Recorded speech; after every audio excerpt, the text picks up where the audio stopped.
Hello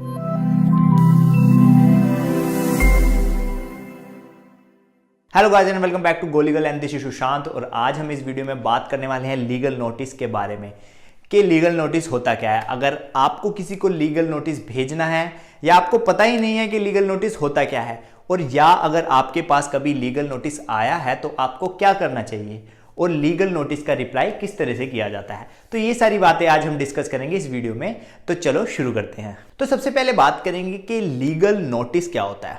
सबसे पहले बात करेंगे नोटिस होता है किसी भी बंदे को अलर्ट करना कि अगर किसी बंदे के अगेंस्ट आप केस करना चाहते हैं या आप उसको किसी एक्शन जो फ्यूचर में एक्शन होने वाला है उसके लिए अलर्ट करना चाहते हैं, तो आप उसको पहले एक मैसेज भेजते हैं, उसको अलर्ट करते हैं। तो वो जो अलर्ट होता है उसको हम नोटिस बोलते हैं। हम उसको नोटिस भेज के अलर्ट करते हैं कि आपने ये चीज कर दी है और आपके अगेंस्ट ये एक्शन होने वाला है। और अगर हम बात करें कि आपको अपने किराएदार को नोटिस करना है, तो अगर आपको अपना जो अपने घर किसी को रेंट पर दे रखा है वो आपको अगर खाली करवाना है तो आपको उससे पहले उसको नोटिस देना पड़ेगा। तो उस केस में भी हम उन्हें अलर्ट कर रहे हैं कि कोई और जगह देख लें जहाँ पे आप रहेंगे, क्योंकि आपको अब ये वाला घर खाली करना है। तो जो ये नोटिस है ये एक अलर्ट होता है।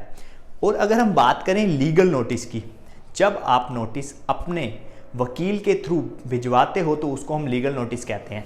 जो भी वकील, अगर आप खुद नोटिस भेजेंगे तो वो खाली नोटिस रहेगा, और अगर आप अपने वकील के थ्रू भिजवाएंगे तो वो लीगल नोटिस हो जाएगा। और जो लीगल नोटिस होता है उसके अंदर लैंग्वेज ये होती है कि ये जो भी नोटिस आपके पास भेज रहे हैं ये मेरे क्लाइंट है और आपने इनके साथ ये किया है, तो इसलिए मैं आपको अलर्ट कर रहा हूँ। या आप इनकी प्रॉपर्टी में रह रहे हैं, अब आपको प्रॉपर्टी को खाली करना है, तो मैं इनकी बिहाफ पर आपको ये नोटिस भेज रहा हूँ। तो एक किसी को अलर्ट करना किसी एक्शन के होने से पहले, वो लीगल एक्शन भी हो सकता है, तो किसी को एक्शन होने से पहले अलर्ट भेजना उसको हम बोलते हैं लीगल नोटिस या नोटिस। और अगर हम बात करें, आपने कभी भी कोई ट्रैफिक रूल तोड़ा हो और आजकल डिजिटल चालान आते हैं, तो आपके पास जो एक मैसेज आता है और आप उस मैसेज को खोलते हैं, उसके अंदर चालान होता है, तो उसको भी हम नोटिस कहते हैं। अगर आपने कभी ध्यान दिया हो, हम जब उस लिंक को ओपन करते हैं जो हमारा चालान होता है उसके ऊपर हेडिंग होती है नोटिस, क्योंकि हमें वो नोटिफाई कर रहे हैं कि आपने ये रूल ब्रेक किया है। और उसके बाद रूल ब्रेक करने के बाद आपकी क्या क्या ड्यूटीज़ हैं और आपके पास क्या क्या राइट्स हैं वो भी उसके अंदर मेंशन किए होते हैं कि अगर आपने ये जो भी आपने ये रूल, ट्रैफिक रूल तोड़ा है, आपने इस सेक्शन के अंदर तोड़ा है और आपको इतना फाइन पे करना होगा और फाइन पे कैसे करना होगा, ये सब कुछ मेंशन होता है उस नोटिस के अंदर। तो अब आपको क्लियर हो गया होगा कि नोटिस होता क्या है। और अब बात करते हैं कि नोटिस किस किस केसेस में भेजा जा सकता है। A to Z कोई भी केस है, चाहे वो क्रिमिनल है, क्या है, चाहे वो सिविल केस है, चाहे वो 138 NI एक्ट मतलब चेक बाउंस का केस है, तो वहाँ भेजा जाता है। मोस्टली केसेस में जो लोगों को रिसीव होता है लीगल नोटिस वो NI एक्ट में ही रिसीव होता है। NI एक्ट वो हम आगे डिस्कस करेंगे कि NI एक्ट का जो नोटिस होता है उसका फॉर्मेट क्या होता है। अब क्रिमिनल केस में कैसे आप किसी को नोटिस भेजेंगे और क्रिमिनल केस का नोटिस होता है वो क्या होता है। फॉर एग्जाम्पल, आपके साथ कोई इंसिडेंस हुआ और उसकी FIR लॉन्च नहीं हुई, तो उस केस में आप कंसल्ट करेंगे अपने किसी लॉयर से, अपने किसी वकील से। वो क्या करेंगे, एक सबसे पहले केस फाइल करने से पहले एक लीगल नोटिस तैयार करेंगे और वो लीगल नोटिस उसी एक्यूज्ड को भेजेंगे जिसने आपके साथ वो किया है। दूसरा, वो कॉपी जो भी आपके एरिया का पुलिस स्टेशन होगा वहाँ भेजेंगे, जब वहाँ के जो CP होंगे, कमिश्नर ऑफ पुलिस, उनको भेजेंगे। और उसकी इससे क्या होगा कि एक जो पुलिस डिपार्टमेंट है उनको भी एक अलर्ट चला जाएगा कि हम ऐसे ऐसे हमने एक अलर्ट भेजा है एक्यूज्ड को, अब आप FIR लॉन्च कर लें। नहीं करते तो उसके बाद उनके अंदर एक टाइम लिमिट होती है कि हम आप कोई अलर्ट भेज रहे हैं, आपने ये काम किया है और आपके अगेंस्ट केस फाइल होने जा रहा है। तो ये तो हो गया क्रिमिनल केस में। और अगर हम सिविल केस की बात करें तो मैं एग्जाम्पल लेता हूँ सिविल केस का। मैं आपको एग्जाम्पल देके बताता हूँ।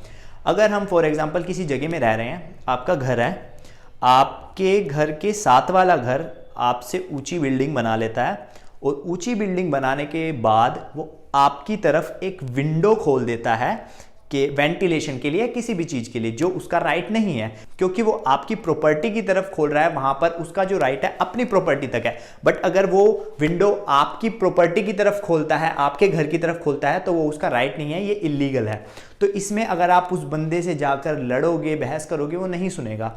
तो इससे बेटर है कि उसको एक लीगल नोटिस भेजा जाए। तो इस केस में क्या होगा, हम एक लीगल नोटिस भेजेंगे कि आपने जो ये विंडो खोला है हमारी प्रॉपर्टी की तरफ, हमारे घर की तरफ खोला है, जो कि आपका राइट नहीं है और ये लीगल नहीं है। तो इस जो आपकी विंडो है इसको बंद कर लें। अगर आप इसको बंद नहीं करेंगे तो आपके अगेंस्ट केस फाइल होगा, या हम कोर्ट में जाके एक सिविल केस फाइल करेंगे कि इन्होंने ऐसे ऐसे विंडो हमारे घर की तरफ खोली है। तो उसके बाद जो कोर्ट एक्शन लेगा तो वो लेगा। बट केस फाइल करने से पहले एक हमें उन्हें एक चांस देते हैं, एक अलर्ट भेजते हैं कि हम ऐसा करने वाले हैं, अगर आप केस नहीं चाहते तो इस विंडो को पहले ही बंद कर लें। इससे आपको समझ आ गया होगा कि जो सिविल केसेस में लीगल नोटिस होते हैं वो किस तरह से होते हैं।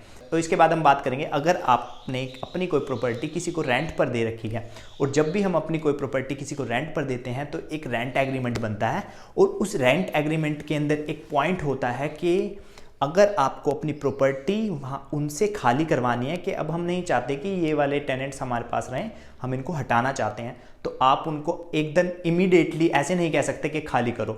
उससे पहले आपको 1 महीने पहले उनको नोटिस देना पड़ेगा कि आप हमारी प्रॉपर्टी को छोड़ दें, खाली कर दें।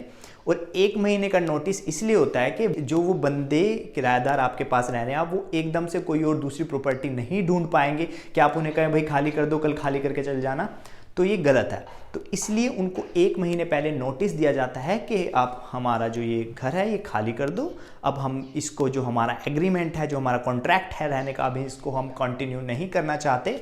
तो इससे क्या होगा कि वो कहीं और अपनी प्रॉपर्टी जहाँ पे वो रहना चाहते हैं वो ढूंढ लेंगे, जिससे उनको भी प्रॉब्लम नहीं होगी और आपको भी नहीं होगी, और 1 महीने बाद वो आपका घर खाली कर देंगे। और अगर वो घर खाली नहीं करते उसके बाद आप कोर्ट में केस कर सकते हैं। और इसके बाद हम बात करेंगे NI एक्ट 138 के बारे में, मतलब चेक बाउंस के केस में। मोस्टली केसेस में आजकल जो लोगों को लीगल नोटिस मिल रहे हैं वो NI एक्ट के ही मिल रहे हैं। अब NI एक्ट 138 चेक बाउंस क्या होता है, कैसे मिलता है? फॉर एग्जांपल, आपने किसी से पैसे लिए लोन, और उस पैसे के बदले आपने उसको एक सिक्योरिटी चेक दिया कि अगर मैं आपको पैसे नहीं दूंगा तो आपके पास एक सिक्योरिटी चेक है, और आप उसे टाइम पर पैसे नहीं दे पाते। फिर वो बंदा क्या करता है, वो जो सिक्योरिटी चेक है, अब आपने चाहे उसे ब्लैंक दिया है या फिल करके दिया है, उसको वो बैंक में लगा देता है, और बैंक में आपका जो अमाउंट है वो सफिशिएंट नहीं होता, तो वो चेक बाउंस हो जाता है। और चेक बाउंस हो जाने के बाद वो जब बंदा जाता है अपने वकील के पास कि भाई मेरा ऐसे ऐसे चेक बाउंस हो गया है, तो उसके बाद वकील क्या करेगा, केस फाइल करने से पहले एक लीगल नोटिस तैयार करेगा, और उस लीगल नोटिस में लिखेगा कि मेरा ये क्लाइंट है, और इस मेरे क्लाइंट ने आपको इतने इतने पैसे दिए थे, और आपने एक प्रॉमिस किया था कि इतने टाइम तक आप पैसे वापस कर देंगे, और इतने इंटरेस्ट पे लिया था। सारी डिटेल्स उसमें मेंशन करेंगे और कहेंगे आप इनको पैसे वापस नहीं कर रहे, आप इन्हें पैसे वापस कर दें। अगर आप पैसे वापस नहीं करते तो आपके अगेंस्ट हम केस फाइल कर देंगे।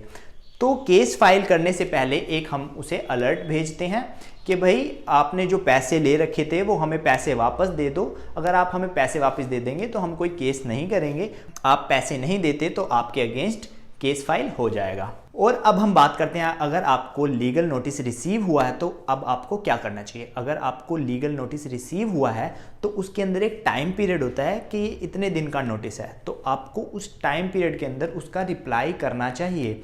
अगर आप उसका रिप्लाई करते हैं तो फॉर एग्जांपल अगर हम बात करें सिविल केस, जैसे अभी मैंने बताया था विंडो वाली बात, अगर ऐसा है तो जो उनको प्रॉब्लम आ रही है उसको सॉल्व करें, या उसमें लिख दें। आप उसमें नेगोशिएट भी कर सकते हैं कि ऐसा नहीं ऐसा हो सकता है, तो आप उसका रिप्लाई कर दें।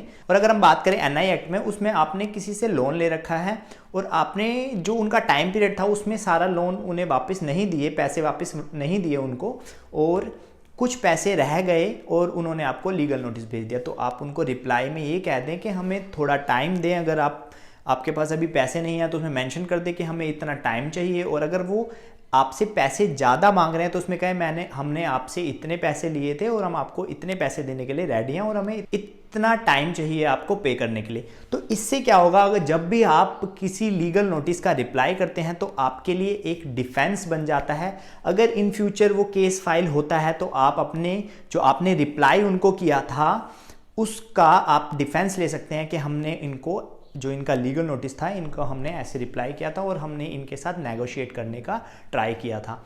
तो जब भी आपको कोई लीगल नोटिस रिसीव हो तो उसका जल्दी से जल्दी रिप्लाई कर दें। अगर आप खुद रिप्लाई नहीं कर सकते तो किसी वकील के थ्रू उसका रिप्लाई करवा दें। और अब हम बात करते हैं कि फॉर्मेट की, कि लीगल नोटिस का फॉर्मेट कैसा होता है। अब मैं A to Z सबके फॉर्मेट्स नहीं बता सकता, बट मैं आपको NI एक्ट चेक बाउंस के केस के फॉर्मेट का एक ओवरव्यू दिखा देता हूँ, बता देता हूँ कि उसमें क्या होता है और उसका फॉर्मेट किस तरह का होता है।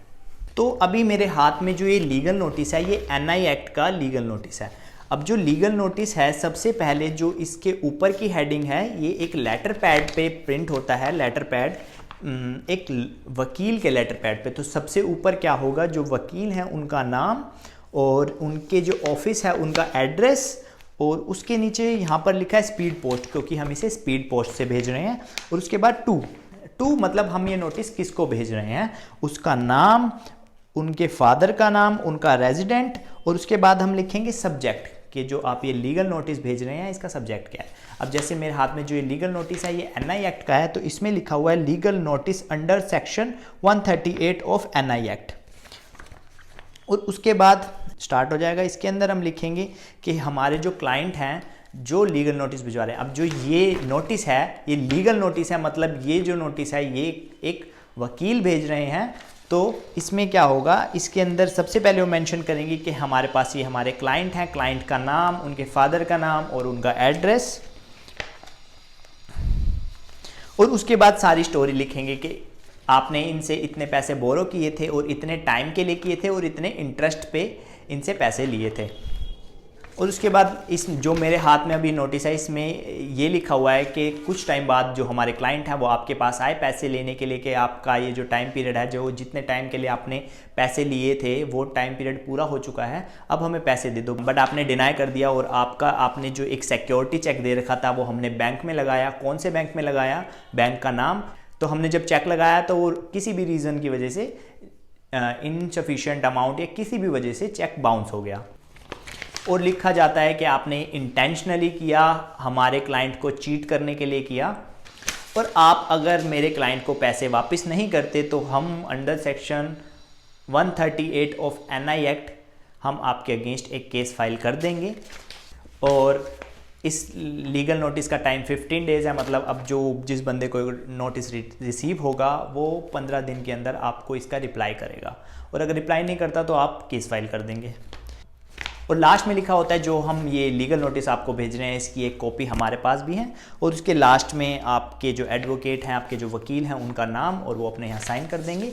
तो बात करते हैं कि लीगल नोटिस जो है वो क्या हम ईमेल के थ्रू भी भेज सकते हैं। तो जी हाँ, अगर आप लीगल नोटिस ईमेल के थ्रू भी भेज सकते हो या पोस्ट करके भेज सकते हो, बट ईमेल के थ्रू जो आप भेजेंगे वो भी माना जाएगा। तो आई थिंक आपके सारे डाउट क्लियर हो गए होंगे लीगल नोटिस से रिलेटेड।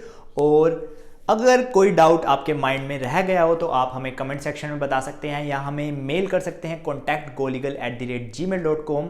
और अगर आपको ये वीडियो अच्छी लगी हो तो इसको लाइक कर देना, और अगर आपने अभी तक चैनल को सब्सक्राइब नहीं किया तो सब्सक्राइब कर दें। फिर मिलते हैं अगली वीडियो में, तब तक के लिए बाय बाय।